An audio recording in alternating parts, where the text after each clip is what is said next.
Please pardon me for my bad throat. PIQ is a fundamental set of questions written on a piece of paper required for an interview in the service selection board. It is not just a piece of paper, it's again a small but significant reflection of your personality. So the commonality between this and SDT is both are reflection of your personality. Assessors form a more accurate opinion of the candidates. Yeah, thank you, Saksham. Assessors form a more accurate opinion of the candidates based on these questions. Now, questions on the fundamental aspects of your identity as well as your private life comes out here. We'll see how it is all figuring out in the form. After the screening test of these candidates, those who have cleared the screening test are provided with the PIQ form. This is the step where PIQ is provided. Next. Okay. It is the first impression of your personality. If not filled properly, it can become the last. Okay. Good and neat handwriting is expected to fill the form.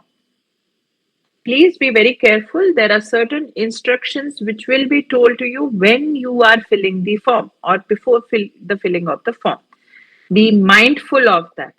Don't make errors.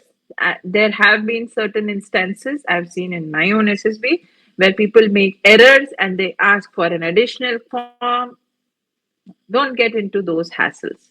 Be very clear. Take your time to fill the PIQ form. Boasting is strictly prohibited. Don't add too much of data. Every column has a particular space given to you. Try to put in information in that much space. So what do you do? How do you know which information to put there? Put the most important one there. If you have participated in football in your college, you don't have to write about your school participation in football. Just an example. What you fill here should be the same as what you are going to display in the next 5 days. So be true to yourself. Okay.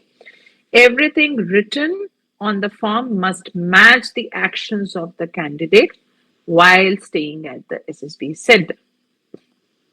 Okay. So if you have mentioned that you won a prize in a debate competition in your college, and when it comes to the group discussion during the GTO task, you are not even putting across one point properly, it goes a mismatch. So be very mindful of what qualities you put here. Also, the PIQ form is the foundation for your personal interview. I'm repeating myself. The PIQ form is the foundation for your personal interview. At least more than 50 to 60% is asked from here. Don't think any question has been randomly asked. There is no randomness in SSB. It is all based on this particular form. Next. Okay, now the form. How does the form look like? This is how it will be, more or less. I mean, this is a proper document of the courses. If you see in the topmost, it is mentioned confidential. Then on the right topmost corner, you see DIPR questionnaire number 107 alpha revised. So there have been many revisions to this form. And then there is something for the office purpose, that is OIR. Okay, then you have the selection board where you have to mention the number and the place.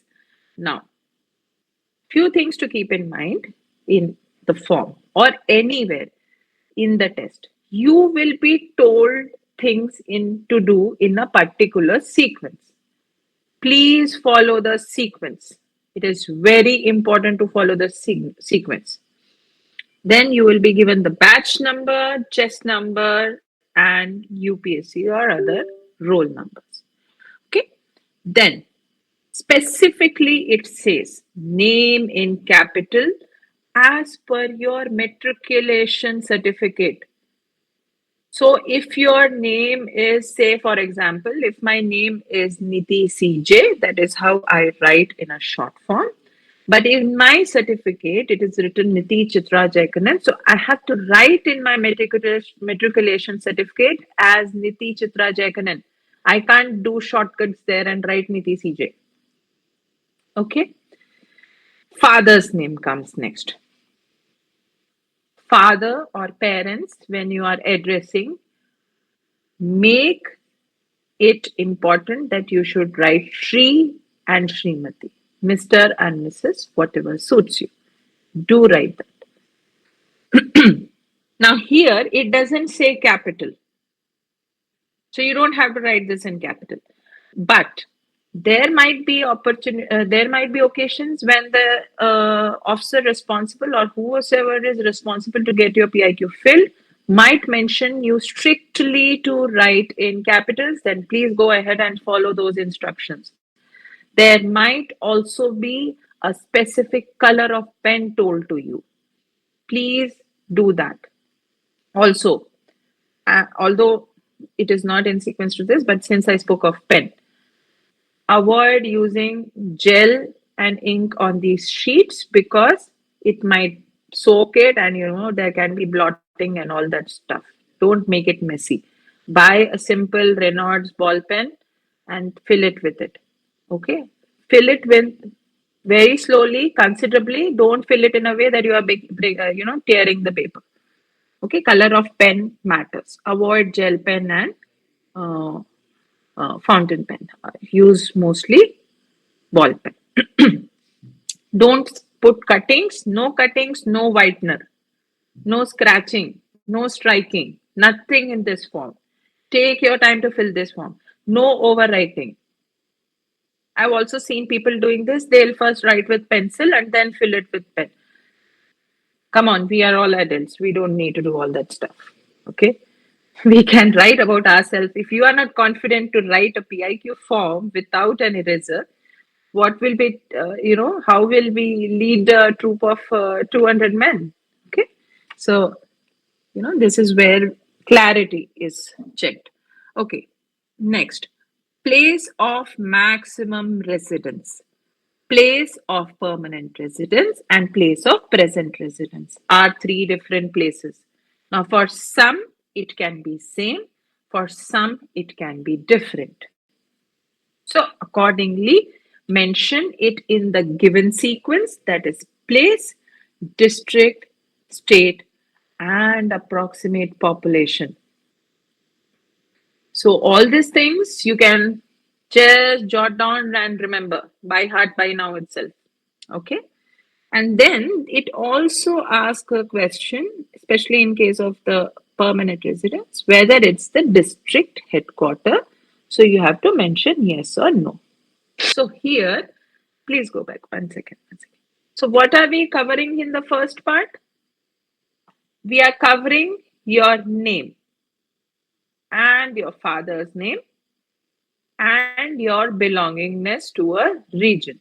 So here you are identifying yourself on the basis of your origin, that is place of belonging, and also here it is being established that this is your uh, you belong to this family. These are the two things we are trying to bring out here.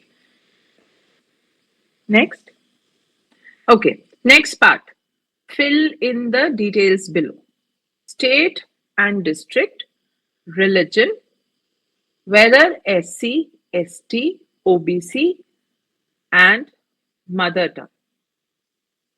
Date of birth, married, single, widow. Okay. I hope no problem here. Any queries till now? Do let me know. Okay. Next part. क्या माता पिता जीवित है? Are parents alive? Mark it yes or no. Okay. Now, when you are marking these yes and no, remember, put a tick above that yes. Don't put the tick on the yes. Put a tick above the yes and strike the no. Put a simple strike to the no. Okay. If not alive, your age at the time of their demise. That needs to be mentioned as applicable. The third column, okay, now if you see there is no line or space mentioned here, if not, put a line with your scale. एक scale से line डाल के you can mention it here. Make it look little neater. Okay, it is here. Sorry, to me it wasn't visible. There is a line. You can write it here. Okay. Next, माता पिता oblique संरक्षित और भाई बहन के व्यवसाय और आय. Parents oblique guardians and siblings occupation oblique income as applicable. What is the difference between occupation and profession? Can anybody tell me? Let me tell you. Occupation is something in which you are engaged. So, occupation need not have always an income. But if you say something is your profession, it will have directly an income. So, for example, your mother might be staying occupied as a homemaker. So, she need not have an income per se. Understood the difference? Okay. So father's education, occupation, and income. Same goes for mother, guardian, if you have any guardian. If parents are there, then you need not talk about guardians. And then you can talk about your brothers, sisters, depending on elder brother, younger brother, whatever is the sequence. Okay? Next. Now, income per month. Please calculate it. There are many times I have seen that in haste people write the annual income. This is a monthly income which you have to bring out. Now, the biggest challenges come for people whose parents are in business, okay, who are not in a proper pay scale, because businesses happen. It depends on the profit, whatever is of that month. So, speak to your parents, get that average income on a monthly basis. Calculate it and put it here. Everything has to be properly written with INR, okay, in Indian rupees.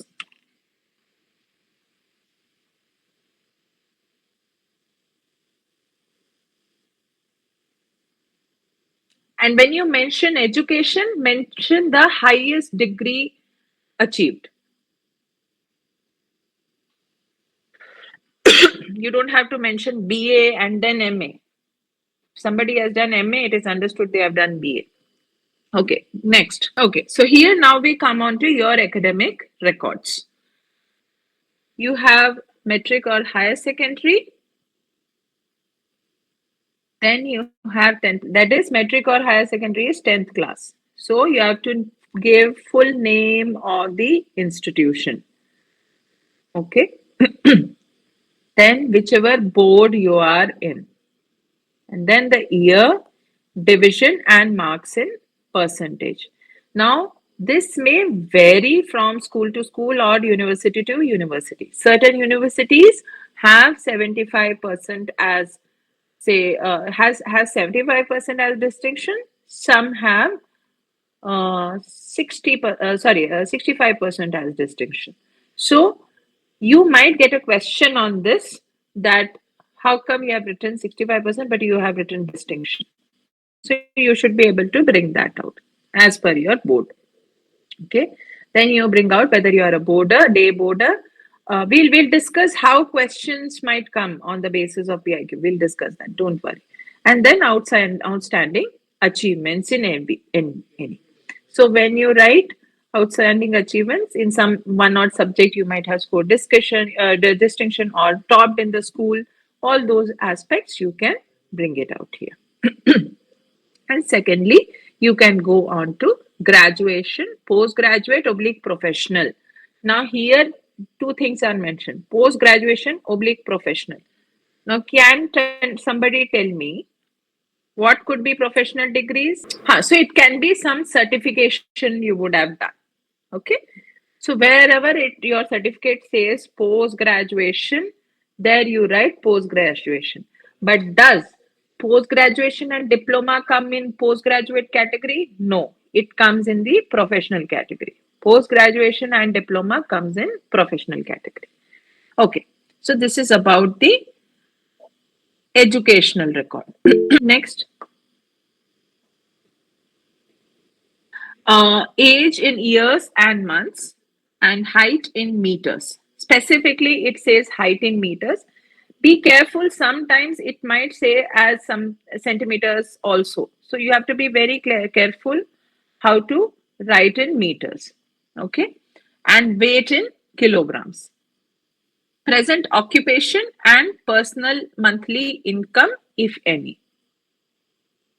So if you are a student, you write as student. Okay, so we are on NCC training. Total training, which wing you have been part of?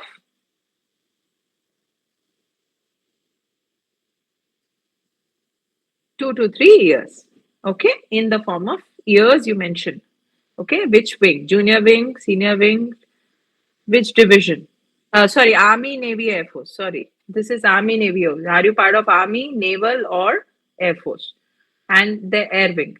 And then you talk about division. Were you in senior division or junior division? Okay, now girls here, if you are from NCC, don't get confused with the division thing. You are still part of, even if you are SW, you are part of the senior division only. Okay, and certificates obtained. If obtained, put a mention that A certificate, B certificate, and C certificate, whichever you have obtained. Okay, then we come to where mostly people make mistakes: participation in games and sports. Now here they have given a very properly, they are given a sequence: school, college, university, or other. Now, for example, you have participated in a certain game in school, college, and university. You mention about the university or district. Say, for example, you have represented at district or state level. Mention the highest. You don't have to tell all that journey from school, then college, then university, and the achievement. Bring out only the important achievements. Next. If you have played nationals in a game, mention nationals. You don't have to say that you played that game in the school also, then college also, then nationals also. Okay. Mention only what is important here. Look at the space. You have space to give hardly 4 to 5 pointers in this. So accordingly, just mention. Hobbies and interests. This is again a place where most of you go wrong. What is hobby? What is interest? Quickly. Hobby is simply something which you take out time for and you have been regularly pursuing. Interest, you can have many interests, but hobbies cannot be like 5 hobbies. Don'ts also include, like, don't write sleeping as a hobby, eating as a hobby. Yes, a hobby nahi hai. These are necessities of your living. So whatever is a necessity for your functioning as a human, you cannot put it in hobby. Hobby has to be something which is adding on to your personality, adding on to your intellect. It should be shaping your personality. That is a hobby. Sleeping cannot be a hobby. You can't sleep for 24 hours. Okay, so keep these things in mind when you are mentioning hobbies and interests. One more thing which we generally see is, if you mention something as a hobby, have you taken the pain of participating in any activity related to those hobbies? This is something which we also see. We also see when was the last that you performed that particular thing which you call as your hobby. So these are some cues I am giving so that you know what exactly is your hobby. A hobby, come what may, however tired you are in the day, you definitely take out at least half an hour or 15-20 minutes for your hobby. Then it is something to be called your hobby. Okay. Now, next is participation in extracurricular activities. Now, this clearly says extracurricular activity, and in our previous discussion, we have discussed what is the difference between co curricular and extracurricular activities. So, anything which is not academically aligned but in lines with all the qualities जो आप में develop होना चाहिए as a leader. So, if you have been into sports sports is not covered here again. It's an extracurricular activity. So you have to bring in like debate competition, quizzes, dance, or performing arts. All these things come into extracurricular activity. This is something extra to the curriculum. That is extracurricular activities. Again, keep it minimal. See the space and write only adequate information in this. Okay. Outstanding achievement, if any. It's okay. Now, mostly this question I get, ma'am, I haven't received any outstanding achievement in that, but I have participated. So if you see, there is a column which says duration of participation. So if you have participated, that also holds significance in shaping your personality. It's okay if you haven't got any outstanding achievements. Okay, next is positions of responsibilities and offices held in NCC, scouting, sports team, and oblique extracurricular groups and other fields. So when we say other fields is a very important opportunity. So suppose you were made the head of a seminar team or to organize something, आप उस चीज को यहाँ पे mention कर सकते हो. Okay. Nature of commission, choice of service, these things you are clear. Number of chances availed availed for commission in all three services, just mention that. Next, please. Details of previous interviews. There's a proper format given. Please mention that. And those who think that if you leave this blank, people will not come to know, then you are wrong. There have been such bizarre instances also where people did not mention only that they have gone to SSB. Your dossier is prepared the day you just step into the trainings SSB, in the selection center. Okay. So it's your first attempt, second attempt, 13th attempt, every information is there. Remember it nicely, specifically with dates and your chest and batch number. And put it in a sequence. It can't be just in any haphazard order. Give the first attempt and till the last previous attempt, which has been. Okay. Next. Any questions?